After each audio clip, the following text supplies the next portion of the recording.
अच्छे होंगे। बच्चों, अपने पिछले वीडियो में मैंने आपको परमाणु की संरचना के बारे में बताया, जिसमें मैंने आपको अलग अलग वैज्ञानिकों के दिए हुए परमाणु मॉडल्स के बारे में भी बताया। आज मैं आपको बताऊंगी कि द्रव्यमान संख्या क्या है, परमाणु संख्या क्या है, आयन किस प्रकार बनते हैं, संयोजकता या वैलेंसी क्या होती है। आज मैं आपको इनकी जानकारी देने वाली हूँ। तो आइए देखते हैं।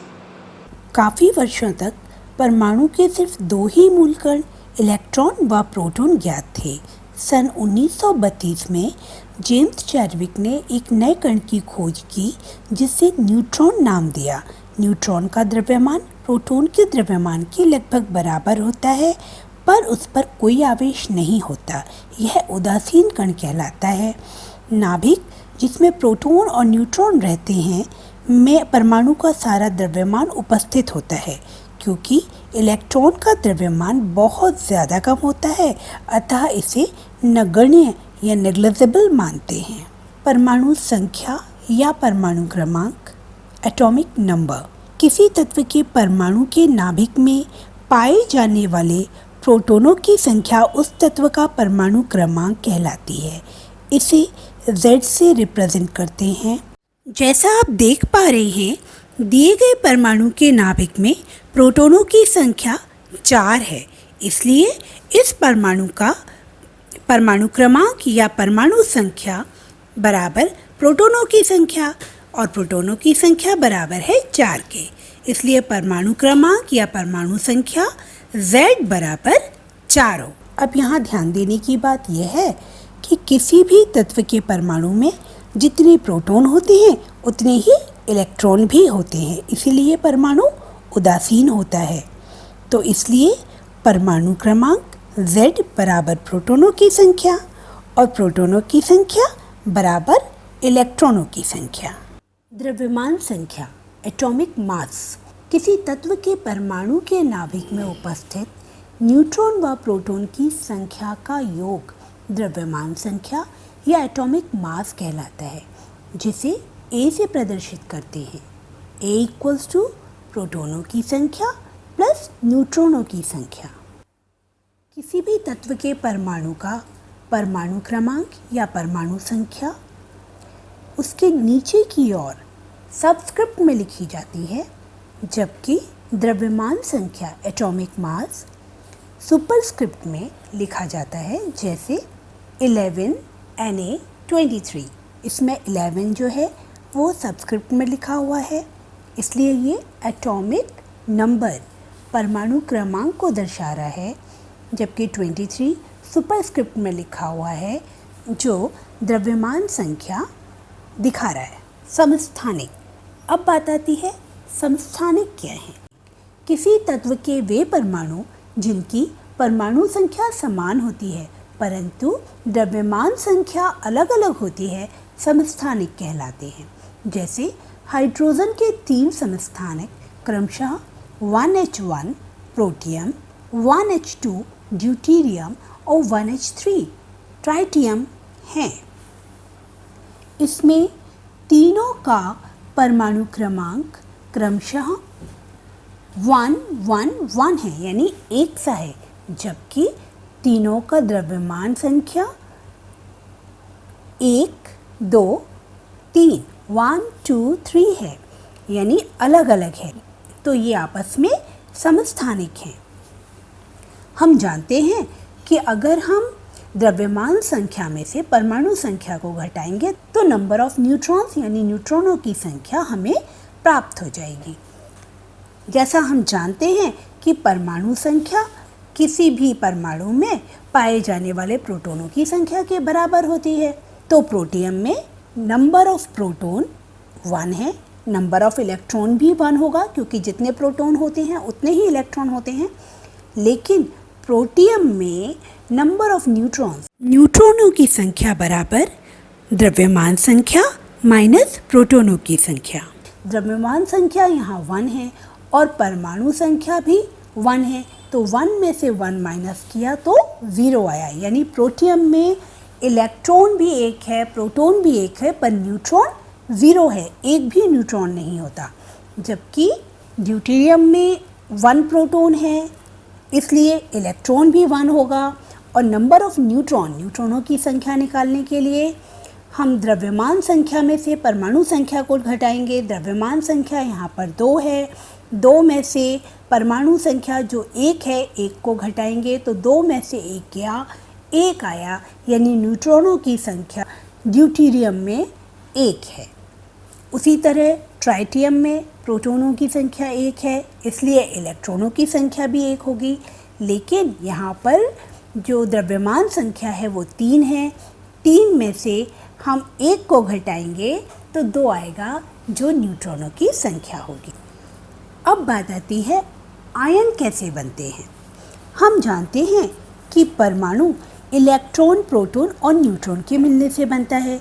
परमाणु के नाभिक में जितने प्रोटॉन होते हैं उतने ही इलेक्ट्रॉन नाभिक के बाहर कक्षाओं में चक्कर लगाते हैं, अर्थात जितना उनमें धनावेश होता है उतना ही ऋणावेश।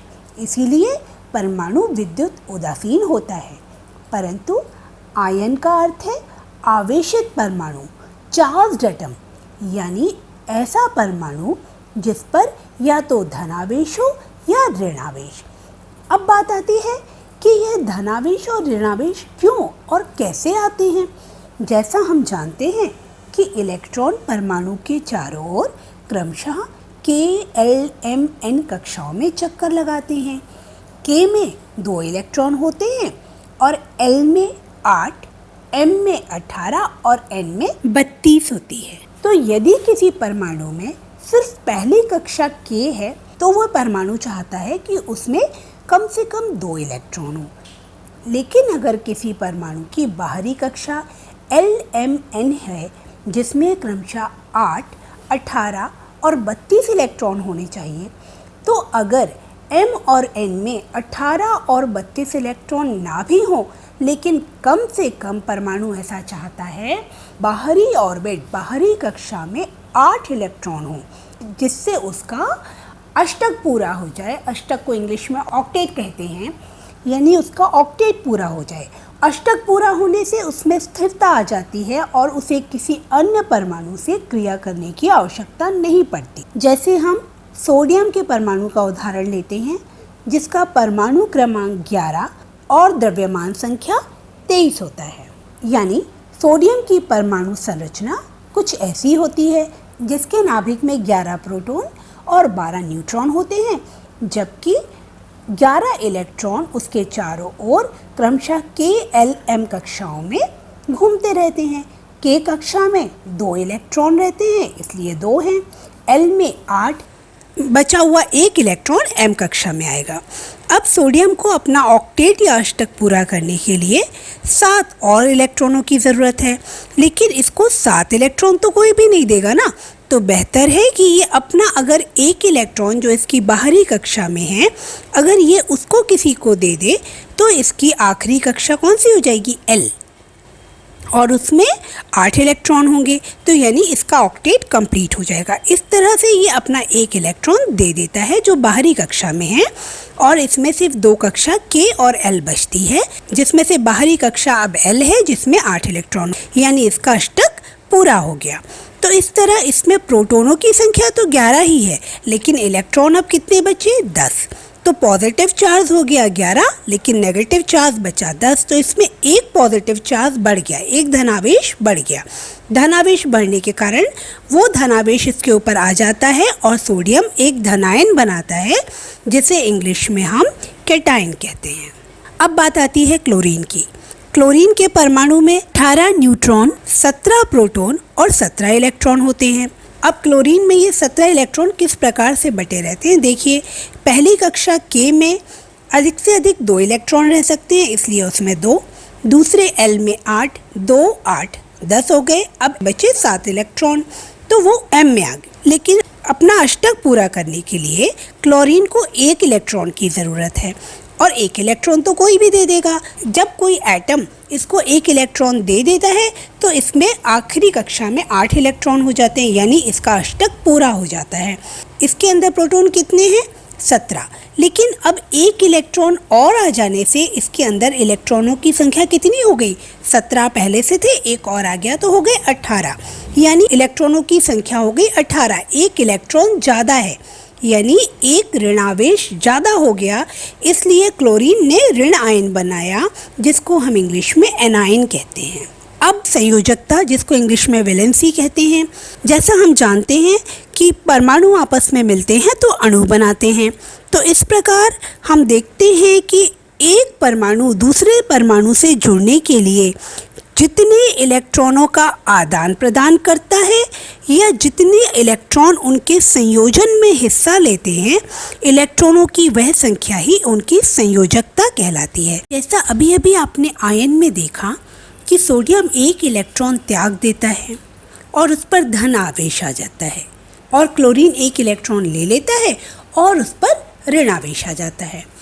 इस प्रकार सोडियम जिस इलेक्ट्रॉन का त्याग करता है, क्लोरीन उसको ग्रहण कर लेता है, यानी सोडियम द्वारा दिया गया इलेक्ट्रॉन क्लोरीन द्वारा ले लिया जाता है, और इस प्रकार सोडियम और क्लोरीन आपस में जुड़कर सोडियम क्लोराइड एक अणु बना लेते हैं। सोडियम क्लोराइड में हमने देखा था सोडियम एक इलेक्ट्रॉन देता है और क्लोरीन एक इलेक्ट्रॉन लेता है, यानी सोडियम की संयोजकता भी एक और क्लोरीन की भी एक। यहाँ दूसरा उदाहरण हम ऑक्सीजन के अणु का लेते हैं। क्योंकि ऑक्सीजन एक तत्व है, तो इसमें ऑक्सीजन के ही दोनों परमाणु हिस्सा लेंगे इसको बनाने में। ऑक्सीजन का परमाणु क्रमांक 8 होता है, यानी इसमें 8 प्रोटॉन 8 इलेक्ट्रॉन होते हैं और न्यूट्रॉन भी 8 ही होते हैं। तो इसके इलेक्ट्रॉनों का बंटवारा किस तरह होता है? पहली कक्षा के में 2 इलेक्ट्रॉन और दूसरे में 6।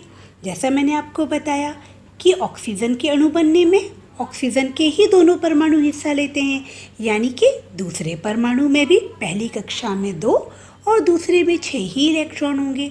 तो ऐसे में दोनों ऑक्सीजन के परमाणुओं को अपना ऑक्टेट या अष्टक कंप्लीट करने के लिए 2-2 इलेक्ट्रॉन्स की ज़रूरत होगी। अब दोनों को बराबर ज़रूरत है, तो भाई दोनों कहेंगे कि मैं तुम्हें क्यों दूँ, वो बोलेगा मैं तुम्हें क्यों दूँ। तो फिर ये दोनों ऐसा तय करते हैं कि ठीक है, तुम मुझे मत दो, मैं भी तुम्हें नहीं देता हूँ, तुम्हारे 2 इलेक्ट्रॉन को मैं भी यूज़ करूँ और मेरे 2 इलेक्ट्रॉनों को तुम भी यूज़ करो। इस तरह दोनों के इलेक्ट्रॉन्स बाहरी ऑर्बिट में 8-8 हो जाते हैं और दोनों आपस में बंधों के द्वारा जुड़ जाते हैं। इस तरह आपने देखा कि ऑक्सीजन के अणु, ऑक्सीजन के मॉलिक्यूल के बनने में 2 इलेक्ट्रॉनों की साझेदारी हुई। दोनों परमाणुओं ने 2-2 इलेक्ट्रॉनों की साझेदारी की, इसलिए ऑक्सीजन के परमाणु की संयोजकता या वैलेंसी 2 होती है। तो बच्चों, आज आपने जाना परमाणु संख्या, एटॉमिक नंबर, द्रव्यमान संख्या, एटॉमिक मास, आयन का बनना, समस्थानिक यानी आइसोटोप्स और वैलेंसी संयोजकता के बारे में। उम्मीद करती हूँ ये जानकारी आपको अच्छी लगी होगी। Thank you.